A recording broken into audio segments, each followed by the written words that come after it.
अस्सलाम वालेकुम गाइस, कैसे हैं आप लोग। Welcome back to my channel. देखिए आज मैं बतलाई हूँ रमज़ान का प्रिपरेशन मैं क्या करने वाली हूँ। मैं आज करने वाली हूँ स्टोरेज। इतने भी वेजिटेबल हो गए, फ्रूट्स हो गए, उसको स्टोर करना आपको बताऊँगी बहुत आसान तरीके से। चलिए मैंने लिया है कैरेट्स। उसको मैंने अच्छे से पीलर से पील कर लिया। जितने भी कैरेट्स थे उसको पहले अच्छे से वॉश कर लिया मैं, फिर मैंने पील कर लिया। इसके बाद मैंने थोड़ा सा कटिंग कर लिया इसके ऊपर और नीचे थोड़ी थोड़ी। इसके बाद उसके पीसेस बना लिए। आपको अगर आप स्टोर करके अगर आप रखना चाह रहे हैं तो ये अच्छा आइडिया है। आप आराम से 2 या 3 महीने तक स्टोर करके फ्रीज़र में रख सकते हैं। इसके बारीक से पीसेस बना लीजिए, अच्छे से कट कर लीजिए। क्योंकि अब अगर हमको रमज़ान शरीफ में अगर कुछ बना रहा, कुछ अगर सैंडविच बनाना रहा या कुछ जूस भी बनाना रहा तो बस हम फ्रीज़र से निकालेंगे एक 15 मिनट्स पहले, एक हाफ एन आवर पहले। इसके बाद हम यूज़ कर सकते। देखिए मैंने ऐसे पीसेस बना लिए इसके। अब मैं एक पैकेट लूँगी। अगर आपके पास ज़िप्लॉक के पैकेट है तो आप ले सकते हैं, वरना नॉर्मल सी पैकेट्स भी आप मिलते हैं वो भी आप ले सकते हैं। उसमें आराम से स्टोर करके फ्रीज़र में रख दीजिए। चलिए अब मैं पालक को स्टोरेज करना बताती हूँ। मैंने पालक को कट कर लिया है। मैंने वॉश नहीं किया है कि आपको वॉश नहीं करना है, बस आराम से इसको छोटी छोटी पीसेस कट करना है, फिर कवर में डालना है। इसको आप आराम से 1 महीने तक स्टोर करके रख सकते हैं फ्रीज़र में। अगर आपको 1 महीने तक नहीं, 1 वीक तक ही स्टोर करना है तो ये एक सेकंड स्टेप है।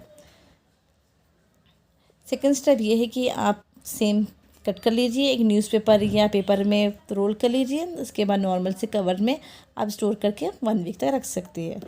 अब मैं लूँगी हरी मिर्च। हरी मिर्च को मैंने अच्छे से वॉश कर लिया। जितने भी इसके डंडियाँ थे वो सब मैंने निकाल लिया। अब मैं इसको या कॉटन के कपड़े में या टिश्यू पेपर में अच्छे से क्लीन कर लूँगी, जितना भी पानी ऑब्ज़र्व कर लूँगी। अब इसको फ्रीज़ में रख दूँगी मैं। और मैंने थोड़े से लिए हैं मटर को भी मैंने पील कर लिया, छिलकों के से निकाल लिया था। इसको भी मैं ज़िप्लॉक कवर में डाल दूँगी और ये भी फ्रीज़र में आराम से रख दूँगी। ये तो आराम से 6 महीने तक आपको ख़राब नहीं होंगे, आराम से 6 मंथ्स तक तो चलेंगे। मेरे पास टमाटर थे, इसको भी मैंने थोड़े से ग्राइंड कर लिया क्योंकि टमाटर प्यूरी भी कभी कभी काम आ जाती है। तो उसको भी मैंने ग्राइंड करके क्यूब्स बना लिए फ्रीज़र में।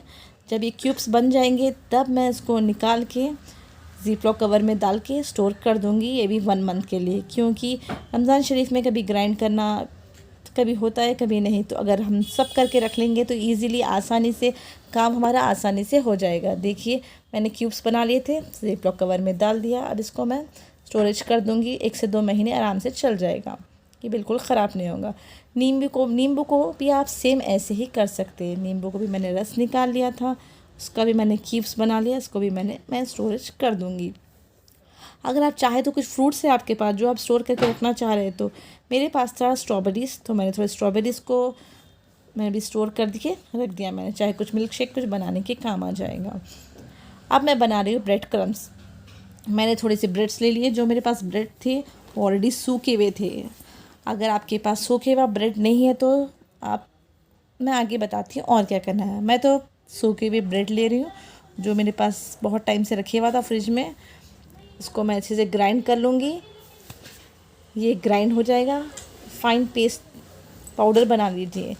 जब ये फाइन पाउडर बन जाएगा तब मैं इसको, अगर आपके पास ब्रेड फ्रेश है तो आप इस टाइम पे इसको तवे पे थोड़ा सा भून के आप स्टोर करके रख सकते हैं कवर में। अगर आपके पास फ्रेश ब्रेड है तो आप थोड़ा सा भून लीजिए, वरना आप जो सूखी हुई ब्रेड है तो डायरेक्टली आप कवर में रख के रख सकते हैं। ऐसा कुछ भी नहीं है, ये भी आराम से चल जाएगी और ख़राब नहीं होगी क्योंकि हमें बहुत काम आते हैं ब्रेड क्रम्स।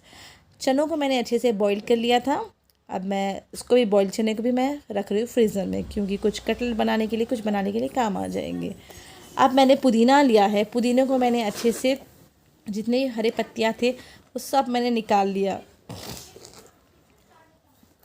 पुदीने की जितनी पत्तियाँ थे मैंने तोड़ लिए और एक बॉक्स में मैं डाल रही हूँ टिश्यू पेपर। अगर आपके पास अवेलेबल नहीं है तो आप न्यूज़पेपर या बुक का पेपर भी रख के स्टोर करके 1 वीक से या 10 डेज़ तक आप आराम से रख सकते हैं। और ये बिल्कुल ही फ्रेश रहता है, ख़राब नहीं होता। पुदीना आपको 10 डेज़ तक यूज़ करना रहे तो इसके ऊपर स्टोर करके आप आराम से फ्रीज़ में रख सकते हैं। अगर आपको लॉन्ग टर्म के लिए स्टोर करना रहे, या जैसे 6 मंथ्स के लिए या 2 मंथ्स के लिए, तो आपको इसको अच्छे से वॉश करके थोड़ा धूप में आपको सुखाना होगा। सुखा के आप रख सकते हैं 6 महीने के लिए या 1 साल के लिए भी। मगर मेरे पास ऑलरेडी पाउडर था पुदीने का, तो मैं इसलिए बस 10 डेज़ के लिए ही स्टोर कर रही हूँ। स्टोर 10 डेज़ के लिए ये बहुत इजीली हो जाता है। लॉन्ग टर्म के लिए स्टोर करना हो तो आपको, अगर धूप नहीं है तो आप माइक्रोवेव में भी आप 1 से 2 मिनट तक आप माइक्रोवेव करिए, वो अच्छे से ड्राई हो जाएगा, फिर वो खुद पाउडर बन जाएगा। इसको स्टोर आराम से आप कर सकते हैं, 6 महीने 1 साल के अंदर तक यूज़ कर सकते हैं आप। देखिए कोतमीर थी मेरे पास बहुत ज़्यादा, जिसको मुझे अभी के लिए भी स्टोर करना है और लॉन्ग टर्म के लिए भी स्टोर करना है, जैसे कि 6 से 7 महीने के लिए। जब भी मुझे पास ज़रूरत होगी तब मैं यूज़ कर लूँगी। जब भी कुछ वेजिटेबल्स या फ्रूट्स लाती हूँ मैं, कभी मुझे सस्ता मिल जाता है या कुछ सीज़न के हिसाब से मिल जाता, तो तभी मैं ऐसे ही करती हूँ, हमेशा एक्स्ट्रा लाती हूँ, उसको स्टोर करके रख देती हूँ फ्रिज में, और बिल्कुल भी ख़राब नहीं होता, ना टेस्ट ख़राब होता है ना स्मेल जाती है। देखिए अभी के लिए तो मैं बस पेपर रखूँगी, पेपर के अंदर कोतमीर रखूँगी, कोरिएंडर लीव्स, इसको स्टोर कर दूँगी 1 वीक के लिए या 15 डेज़ के लिए। बिल्कुल ये ख़राब नहीं होगी, क्योंकि पानी बिल्कुल नहीं लगना है, इसको वॉश नहीं करना है, बस डायरेक्टली कट करके उसको रख देना है। अगर आपको लॉन्ग टर्म के लिए करना होगा तो कोई दूसरा प्रोसेसर होगा, वो प्रोसेस यूज़ करना होगा आपको। अभी फिल वक्त के लिए तो आप ये आराम से यूज़ कर सकते हैं, क्योंकि कभी सीज़नली होता है कि कभी अब कोतमीर बहुत ज़्यादा आ रही है हमारे मार्केट में, तो बहुत सस्ती भी मिल जाती है, कभी तो बहुत ज़्यादा महंगी मिल जाती है। तब आप सस्ती मिलेगी तो आराम से स्टोर करके रख लीजिए फ्रिज में, आपको कभी भी आराम से यूज़ कर सकते हैं। बस इतना है कि आपको पेपर यूज़ करना होगा, चाहे न्यूज़पेपर या टिश्यू पेपर या बुक का कोई पेपर। बिना पेपर के बुक रखोगे आप बॉक्स में तो वो ख़राब हो जाएगी। अब मैं ये बता रही हूँ लॉन्ग टर्म के लिए, जैसा कि 6 से 7 महीने के लिए या 1 साल के तक भी आप स्टोर करके रख सकते हैं कोरिएंडर लीव्स को। मैंने कोतमीर को अच्छे से कट कर लिया बारीक बारीक। अब इसको मैं वॉश कर लूँगी, 2 से 3 पानी में आप अच्छे से वॉश कर ले, क्योंकि वॉश करना ज़रूरी है। आपको इसको ड्राई करना है, अगर आप ऐसे डायरेक्ट ड्राई करोगे तो इसमें बहुत ज़्यादा मिट्टी होगी, वो जो हमारे खाने में या रेसिपी में आ सकती है। 2 से 3 पानी में अच्छे से वॉश कर ले। चलिए बताती हूँ मैं कितनी सारी मिट्टी हुई, क्योंकि वॉश करने से जितना भी पार्टिकल्स जो होते हैं वो सब बेकार वाले सब निकल जाते हैं। देखिए कितनी सारी मिट्टी निकली है, इसलिए चाहिए आपको 2 से 3 पानी में अच्छे से वॉश कर ले। आप चाहे तो हरी चटनी भी बना के रख सकते हैं। मैं हरी चटनी का दूसरी रेसिपी इंशाल्लाह फिर नेक्स्ट व्लॉग में बताऊंगी मैं।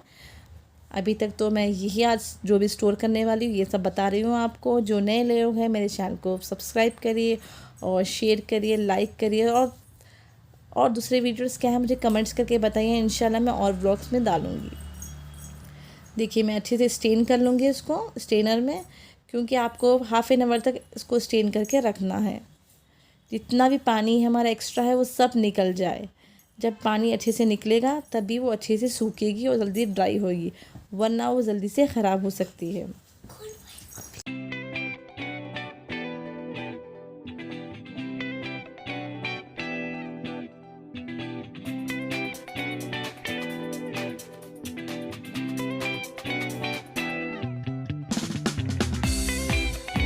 देखिए अच्छे से मैंने वॉश करके रख दिया था 1/2 एन आवर के लिए स्ट्रेनर में डाल के, और जितना ये पानी था एक्स्ट्रा सब निकल चुका था।